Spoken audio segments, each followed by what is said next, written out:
Gatas na gatas! Gatas na gatas! Gasper! Gasper! Fuck you! Hello! All right, mga ka-plastic. And this is me again, Pixu. Right back at it again with another content. Ating tatalakayin ngayon ng tungkol dito sa nangyari at kabigla-biglang anunsyo o paglalabas ng revelasyon ni Senator Amy Marcos, mga ka-plastic. Pero sa mga lumabas na yon, mga ka-plastic, ano sa tingin ninyo? Sino ang nagsasabi ng katotohanan regarding dito, mga ka-plastic? So, sa mga sinasabi ni Amy Marcos is nakakapagtaka nga naman. Bakit kailangan niya nasabihin niya ito ngayon? Kung kailan nahalal na si Bongbong Marcos as President ng Pilipinas. Dapat nung mga panahong tumakbo siya bilang isang Pangulo ay pinigilan na po niya yung tao. Pero bakit dingid sa kaalaman ng karamihan ay bakit kailangan mong ngayon pa sinabi at nakiisa ka pa sa rally ng religious group ng INC, mga ka-plastic. Pero bago yan, mga ka-plastic, pagkatapos ng controversial na video na sinabi ni Amy Marcos, ay meron pong opinion ang lehitimong mag-anak din niyang Marcos na si Norman Mangusin, mga ka-plastic. Meron po siyang opinion about dito. So bago natin itackle yung video, mapunta muna tayo sa video na nangyari sa rally dun sa pinangyarihan. Ito. Bata pa lang. Ito, panoorin natin. Bata pa lamang kami ni Bongbong. Alam na ng buong pamilya ang problema sa kanya.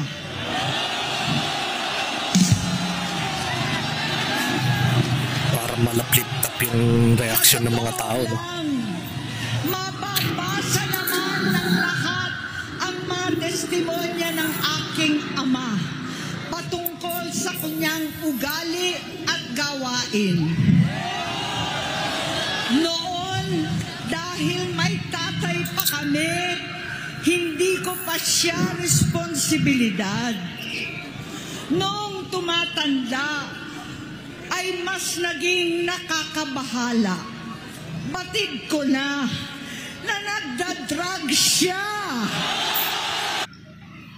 Una, bars yun, mga ka-plastic. Ang dami nag-react. Para malaplip-tap yung reaction ng mga taong bayan, no? Kung paano sabihin ni Amy Marcos na nagdadrugs ang kanyang kapatid. Bakit ngayon mo sinabi ito? Ba't kung kailan ngayon na 3 taon na ang lumipas simula nung election day, eh ba't kung kailan nakaupo na yung iyong kapatid, eh saka mo lang ito sinabi? So anong iyong motibo? Diba? So napakalaking katangahan ng ginawa ng pamilyang Marcos. Na bakit kailangan mong sabihin ng mga ganong bagay kung kailan 3 taon na ang nakalipas? Diba, mga ka-plastic?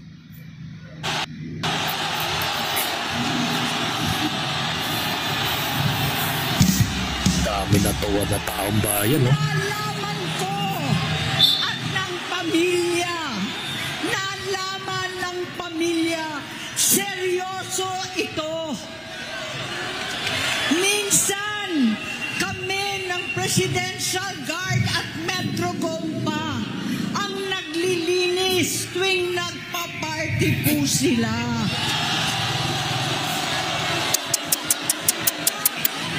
Nabuhay kaming magkakapatid sa ibang bansa. Kami-kami lang. Kinumbinsi ko pa si Bongbong, pakasalan mo na si Lisa.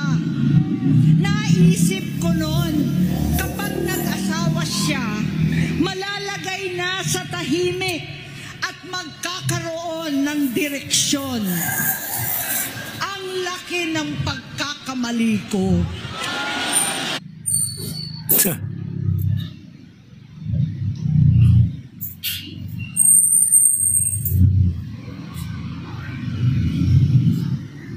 Laki daw ng pagkakamali niya, mga ka-plastic.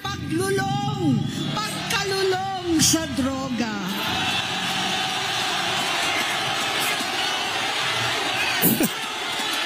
Dahil parehas pala silang mag-asawa.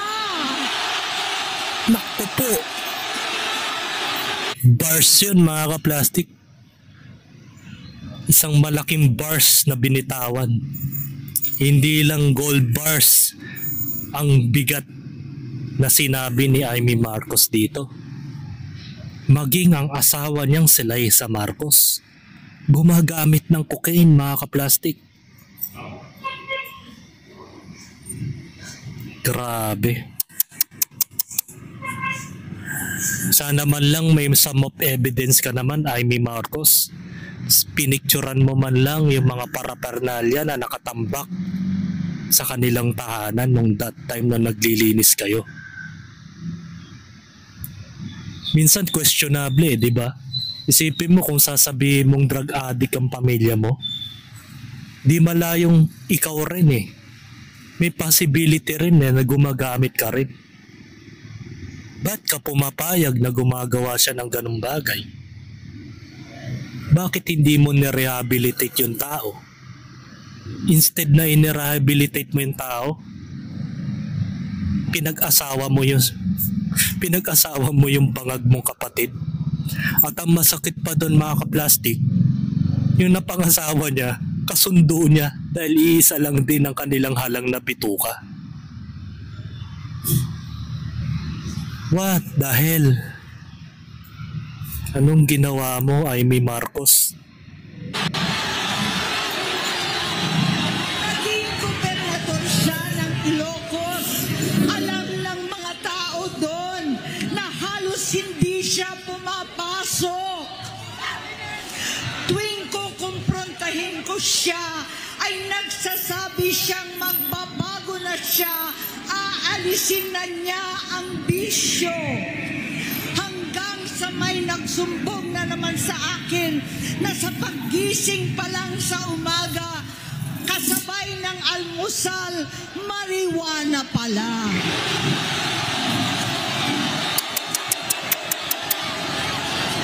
Maghapon sila, lahat sila nagiinuman at gumagamit ng cocaine.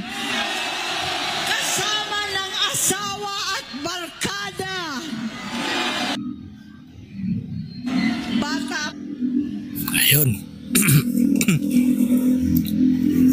Ano? Hindi kinaya ng powers ko yun, mga ka-plastic. Kung halimbawa, mga ka-plastic, tama yung sinabi ni dating Pangulong Rodrigo Duterte na meron kayong bangag na Pangulo sa Malacanang. Diba? Bakit noon alam ninyo na palang bangag, hinayaan ninyong tumakbo yung tao? At maraming Pilipinong naging bobo na bumoto sa kanila. 31 million, 36 o 31 million ang mga nabudol ninyo that time. So ito, mga ka-plastic, ang opinion ng mga taong bayan about dito.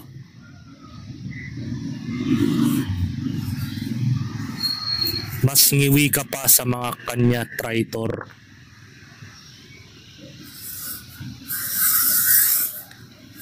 Kahapon si Marcoleta, pinagsasalita nyo sangkot yung company ng asawa niyan sa malawakang flood control project.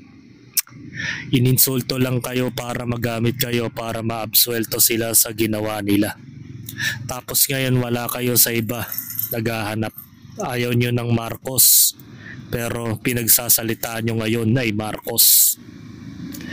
Tapos pag naging pangulo yan, si Amy, sisirain nyo rin kasi Marcos. Kasi ang gusto mangyari is siya yung hahalili sa pwesto ni Bongbong Marcos that time.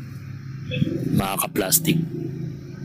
Yun ang plano niya noong mga panahong tumitira ng cocaine yung kapatid niya habang tumatakbo sa pagkapangulo nung during election period. During campaign period. Mga ka-plastic. Itong si Marcoleta kasi, miyembro ng INC yan, mga ka-plastic. So, pabor sa kanya yun dahil yung mga kabaro niya dyan na nagrarally, INC member yun. Kaya marami maniniwala kay Marcoleta. Pero, sabi nga nila, sangkot yung asawa niya sa flood control. So lahat na nga lang talaga ng nasa opisyal ng gobyerno ngayon ay mga magnanakaw na. Kaya nga hindi ako nagsisisi na hindi ako nagrehistro sa COMELEC. Hindi ako botante. Kaya wala akong panghihinayangan sa boto ko at hindi ako nag-aksaya ng oras para pumila sa mainit na paaralan at mabibilad ka at walang magandang pasilidad. Tas pipila ka ng halos 5 oras sa presinto para bumoto. Magpapakapagod kang bumoto. Pero yung iboboto mo, isang malaking kademonyohang budol, mga ka-plastic. So yun ang nakakalungkot. Pero may opinion naman si Norman Mangusin about dito. May reaction po ang ating butihing Marcos na si Norman Mangusin tungkol kay Amy Marcos. So panoorin natin kung ano yung sasabihin niya, mga ka-plastic. So yun lang. Nalungkot lang ako na syempre, biruin mo ako, umatras ako. Wag mo sabihing ime na nanalo ka dahil sa ganang ikaw lang. Kung hindi ako umatras sa pagka-senador, sa tingin mo nanalo ka. Talo ka. Una, mahahati na boto natin buti kung nandito ka, kulelat ka nga. Diba? 5 million nga lang yun nabudol mo Buti nga may 5 million na bumoto sa'yo Ibig sabihin, walang alam sa pagiging scammer mo nung that time. At ngayon, may balak kang tumakbo sa election 2028. So hindi ko lang alam kung anong klaseng itatakbo mo. Siguro tatakbo ka ng paalis dito sa Pilipinas at magtatago ka na dahil sa mga oras na ito nasa Paranaque ka na, nagtatago at binabantayan ka na ng mga kaaway mo sa social media. So wag kang magmamalaki. Parang sinilalait mo si Amy Marcos na walang bilang. Di hamak na mas kilala pa yung tao si Amy Marcos kaysa sa'yo. Nakachamba ka lang dahil may 5 million voters ka na tanga. Nachambahan mo lang yon. Dahil sinamantala mo yung emosyon ng tao nung panahon ng pandemya. Diba? Pagka-senador, sa tingin mo nanalo ka. Talo ka. Una, mahahati na boto natin buti kung kulelat ka nga. Pangit yung ginawa mo, senadora. Hindi yun maganda. Talaga? Pangit. Kailan ba naging maganda yung ginawa mo, Norman Mangusin? Sa lahat ng mga taong tinarantado mo, OFW man, o kapwa vlogger mo, niloko mo. Diba? Marami kang atraso. Ultimo yung mga naging kasama mo dati, tinarantado mo. Minuminuto. Diba? Tapos sasabihin mo, na ikaw ang nakagawa ng mabuti sa Pilipinas? Ano sa tingin mo mangyayari sa mga supporter, sa Marcos loyalists? 'Di ba? Nagkahati-hati. Dahil sa kagustuhan mo na makuha ang Duterte supporter, di ba? Dahil sa kagustuhan mo makuha ang Duterte supporter, Alam mo mga ka-plastic, hindi na niya kailangan ng ganong klaseng estilo na kailangan niyang sumimpat siya sa mga Duterte supporter. From the start pa lang, may malaki na ang platform ng Marcos. At pinagkakatiwalaan siya ng buong Pilipinas. Sino ka ba para sabihin mo yun? Who the hell are you? Nasabihin mo yan. Na kailangan niyang kunin ang simpatsya ng mga DDS supporters para makahakot ng boto? What the hell? Hindi mo kailangan sabihin yun. Baka ikaw, nangahingi ka na naman ng simpatsya sa mga taong bayan at feeling mo may maniniwala pa sa'yo. At ngayon nga lang, lumiliit na ang mundo mo eh. Anytime pwede ka nang suplungin ng taong kapitbahay mo dyan sa Parañaque. Diba? Mamaya tatalakayin natin na mayroon siyang spy dyan na mismong kapitbahay niya dyan sa Parañaque, mga ka-plastic. At ngayon nangangamba siya sa buhay niya. Panoorin natin yon at tatalakayin natin yon in the next video, mga ka-plastic. hindi mo napansin, unconsciously, winasak mo ang Solid North. Oh. At maaaring hindi na sila kompleto sa 2028 para sa'yo. Talaga Yun ba? lang. Masamain mo o hindi mo masamain to sinasabi ko, nasa sa'yo yan. Wala akong utang na loob sa'yo. Ikaw marami. Wah. Ayokong maging madaldal manang ime. Wala akong utang na loob sa'yo. Ikaw marami ka utang na loob sa'yo. Saan siya nagkaroon ng utang na loob sa'yo? Hindi ka nga kilala ng pamilya Marcos eh. Huwag mo kang gawin tanga yung mga taong nanonood sa'yo, mga ka-plastic. Diba? Huwag mong paniwalaan yung tao na may utang na loob sa'yo ang pamilya Marcos. Sino ka ba? Hindi ka nga kilala ni Madam... Ano ba ta? Yung nanay nila, Madam Imelda. Eh kung tawagin mo nga si Ma'am Amy Marcos eh, Ime. Ba? Ginawa mo namang kapitbahay mo na aling Ime sa tindahan.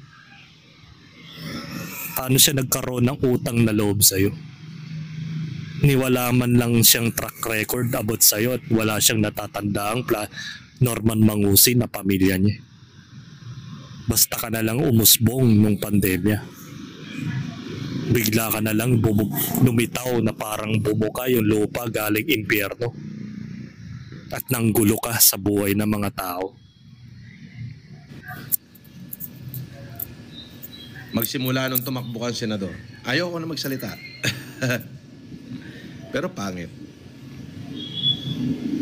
Ha? Paano naging pangit? Alam mo, huwag mong gamitin ang mga bagay-bagay sa social media. Huwag ka maging relevant at hindi bagay sa'yo. At hindi ka nga nila pinag-uusapan eh. Never kang ang kilala ng pamilya Marcos tapos sasabay ka pa. Pares kayo ni Bongbong Marcos eh, may sayad eh.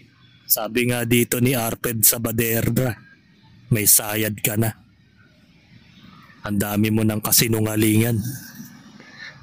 Tana, sa sobra mong sinungaling, maging si Satanas, nahiya sa'yo. Diba? Naging honest si Satanas sa'yo. Na ikaw na ang pinakasinungaling na nilalang sa buong mundo. Na pinipilit mong idikit yung pangalan mo sa pamilya Marcos eh wala ka namang bitaw. At para naman kay Madam Amy Marcos naman, ang payo ko lang sa'yo, sana makatulong man lang sa'yo yung mga nangyayari ngayon na nagbulgar ka ng baho ng pamilya mo. Marami nga nagsasabi na parang sinira mo ang bloodline ninyo eh. Marami ang nagsabi na is justify ba na kailangan mong siraan ang kamag-anak mo? Na alam mo palang drug addict yung kapatid mo. Dapat noon pa lang i-publish mo na yan sa media nang sa gayon na prevent yung pagtakbo niya sa pagiging pangulo that time. Baka ang mangyayari niyan, iniiwasan nyo kasi na may ibang pangulo ng Pilipinas ang tumungtong eh. Natatakot kayo kasi kay Madam Leni Robredo eh. Kasi si Leni Robredo plano na niya na pag-usapan ng DPWH. Marami ngayon ang nagsisisi na sana si Leni Robredo ang nanalo. Kasi yun ang plano ni Leni na pagkaunang taon pa lang ng kanyang pagiging pangulo at that time ay sisilipin na niya yung issue sa controversial ng flood control project maging sa DepEd at saka sa DPWH. So that means na kung nanalo lang talaga if ever si Amy, mga kaplastic. Sayang. Ay si Leni, mga kaplastic. So hanggang dito na lang ang aking opinion. Tatalakayin naman natin ang tungkol sa pagbabanta ng buhay ni Norman Mangusin at nangangamba siya kaya nagsumbong siya sa personal guard niya. So hanggang dito na lang ang aking opinion, and this is me again, Big Sue. Lagi nagsasabing ang mga plastic ay matagal mabulok dahil ang mga plastic ay toxic. Kaya what's up mga ka-plastic, and this is Kambid commentary video na video live stream. Signing out. Alright mga ka-plastic, kung nagustuhan nyo ang aking video, isubscribe nyo lang ang aking channel. At the same time, i-hit nyo rin ang notification bell at yung all para ma-notify kayo sa aking susunod ko pang video sa aking YouTube channel.